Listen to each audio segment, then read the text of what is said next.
Bonjour à tous. Alors aujourd'hui j'avais très envie de vous présenter la série Swan dont le deuxième tome, Le chanteur espagnol, est paru en février 2020 aux éditions Gallimard.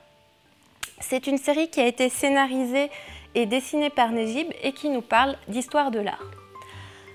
Alors, on est en 1859, Swan Settle et son frère Scotty sont américains et ils débarquent à Paris en n'ayant tous les deux qu'une idée en tête, intégrer l'Académie des Beaux-Arts. Ils sont accueillis par leur cousin, qui n'est autre qu'Edgar Degas, et qui va leur servir de guide dans ce microcosme artistique parisien où les aspirants peintres sont nombreux, mais où, par conséquent, la compétition fait rage. Alors, ce qui est intéressant, c'est qu'à travers les yeux des deux protagonistes, on découvre tous les lieux de la vie artistique parisienne de l'époque.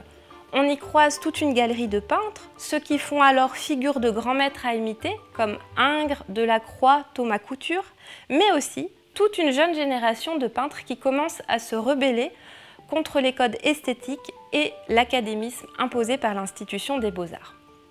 Donc Degas, déjà cité, mais aussi Manet, Courbet, Monet, etc.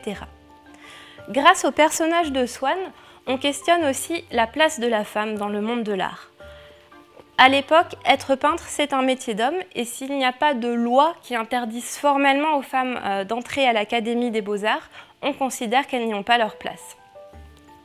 Swan, qui est une jeune fille entêtée et surtout extrêmement douée, va devoir recourir à des subterfuges pour pouvoir réaliser son rêve.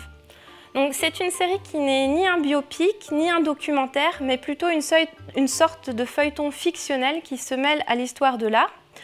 On est à la fois vraiment happé par les péripéties auxquelles sont confrontés nos deux protagonistes, et en même temps, on apprend plein de choses sur le monde artistique de l'époque et la naissance de l'art moderne.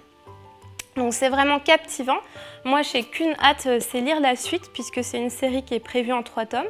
Et si vous aussi, vous souhaitez en apprendre plus sur la naissance de l'impressionnisme, n'hésitez pas à venir emprunter ces bandes dessinées à la bibliothèque. À très bientôt.